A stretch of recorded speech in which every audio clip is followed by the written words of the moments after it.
Buenas tardes, siendo las 4:21 de la tarde de hoy, miércoles 11 de mayo de 2016, el Juzgado Segundo Penal del Circuito Especializado de Ibagué con función de conocimiento se constituye en audiencia de formulación de acusaciones. Bien, acto seguido se procederá a continuar con el desarrollo de la audiencia, concediéndose el uso de la palabra a todos y cada uno de los intervinientes para que manifiesten si el escrito de acusación se corrió traslado o tienen conocimiento. Por la Fiscalía.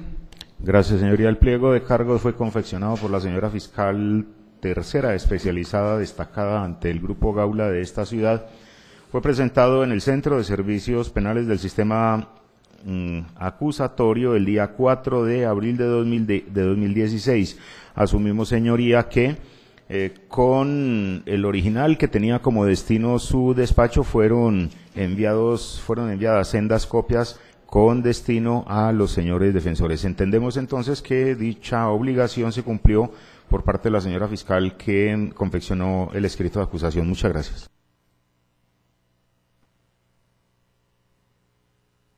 Agente Ministerio Público. Lo recibimos oportunamente, señoría. Abogados de la defensa, en el mismo orden que vienen interviniendo.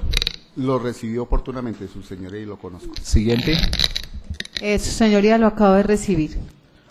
¿Ya tuvo oportunidad de leerlo, doctora? Sí, su señoría. Siguiente, abogado. Ya lo tengo, su señoría. Bien, acto seguido se le concede el uso de la palabra al señor delegado de la Fiscalía, al señor agente del Ministerio Público y a los abogados de la defensa para que manifiesten si tienen observaciones que hacer frente al escrito de acusación, esto es si reúne o no los requisitos del artículo 337 de la Ley 906 de 2004, para que si no es así, la Fiscalía proceda de inmediato a adicionarlo, corregirlo o aclararlo. Por la Fiscalía. Gracias, señoría. El escrito de acusación, señoría, al que nos hemos referido en nuestra intervención inicial, reúne todos los requisitos de orden formal y sustancial que las normas de procedimiento reclaman de un acto de tal naturaleza.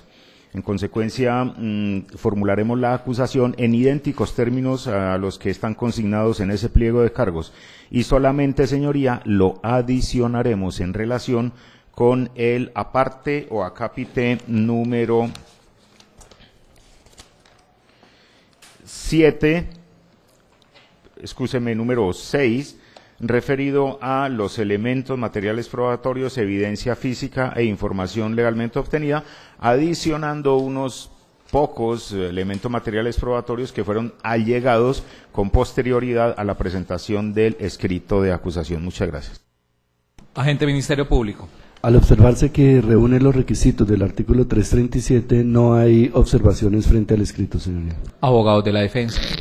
Su señoría, sin ninguna observación respecto al escrito de acusación. Siguiente. Sin observación alguna. Siguiente.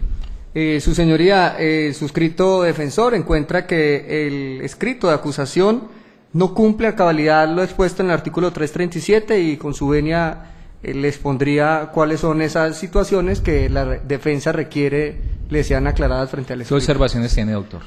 Su señoría, el artículo 337 establece en el numeral 5, literal C, que pues como obligación de la Fiscalía dentro del escrito el suministro del nombre, dirección y datos personales de los testigos cuya declaración se solicite.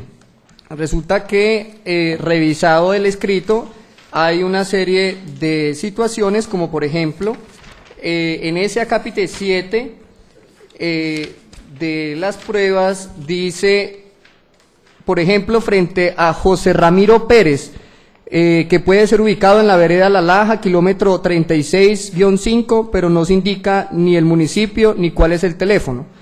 Igualmente ocurre frente a la enunciación del numeral 8 del investigador Rubiel Ángel López, en donde dice que puede ser ubicado en la vereda Chipre, sector Llano Grande, Gaula Oriente, pero como se observa que en ese mismo folio, es decir, la página 17 del escrito de acusación se habla del Gaula del Meta en el numeral 4, entonces pues queda esta defensa desubicada frente al tema de dónde se ubica ese Gaula de Oriente, y ello se suma, por ejemplo, a que en el numeral 10, al hablar de Janet Patricia Ortiz Caro, se habla de la vereda La Meseta y se dice que queda en Medellín, en la calle 33, número 5515, pero posteriormente dice que es en Girardota, Antioquia, y pues se trataría de dos municipios distintos, lo que hace que la defensa no pueda cumplir a cabalidad con las atribuciones que se tienen según el artículo 125, en lo que tiene que ver con el numeral 4, controvertir las pruebas, porque pues no podría activarse esta defensa en la realización de entrevistas por no poder tener la plena certeza de dónde ubicar a ese tipo de testigos.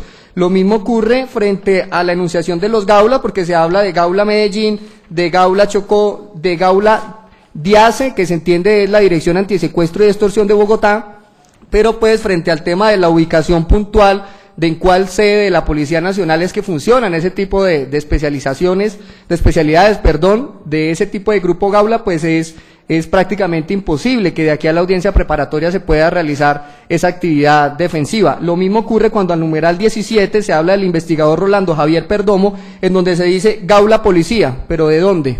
Lo mismo ocurre frente al numeral 18 y el numeral 19, esto es, frente al investigador Carlos Augusto Pérez Arias y frente a la intendente Jimena Guerra Valencia.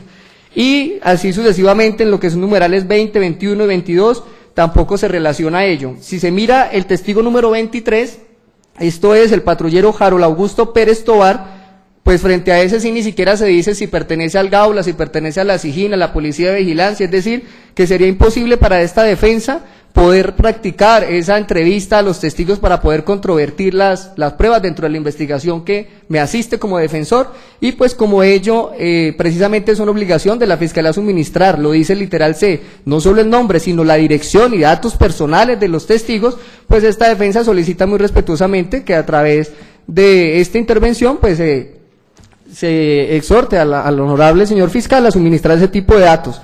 Ahora bien, por ejemplo, también aparece Gaula Chocó, pero pues no se indica si el Gaula realmente funciona en Quibdó, en qué instalaciones, si hay un teléfono donde se pueda al menos intentar ubicar de si ese patrullero que aparece en el numeral 24 de nombre Jimmy Alejandro Alvarado realmente se encuentra aún laborando en esa especialidad y no que resulte esta defensa realizando desplazamientos a otro departamento y encontrando que ya de pronto ese policía no haga parte de esa institución. Frente al tema 26, Oscar Javier Duque, volvemos a lo mismo, Gaula Policía, pero pues no se indica de dónde.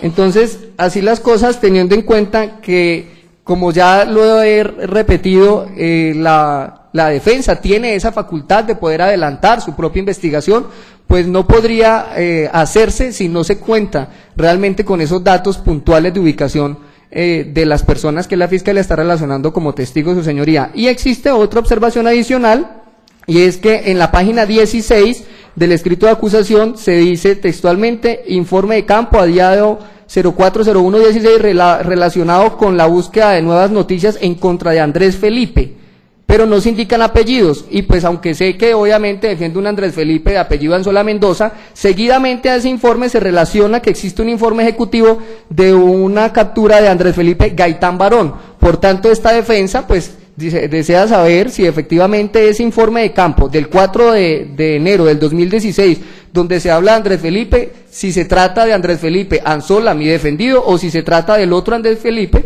que sería Andrés Felipe Gaitán Barón, eso para tener como la claridad frente a esa prueba que pretende pues introducirse en etapa posterior por parte de la Fiscalía. Es básicamente esas las observaciones que tiene esta defensa, su señoría, muchas gracias.